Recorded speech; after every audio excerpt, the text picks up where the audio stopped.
يا بني آدم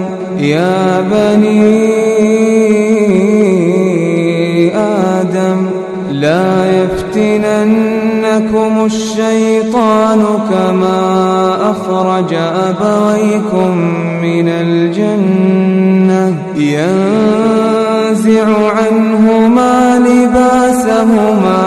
ليريهما سوآتهما إنه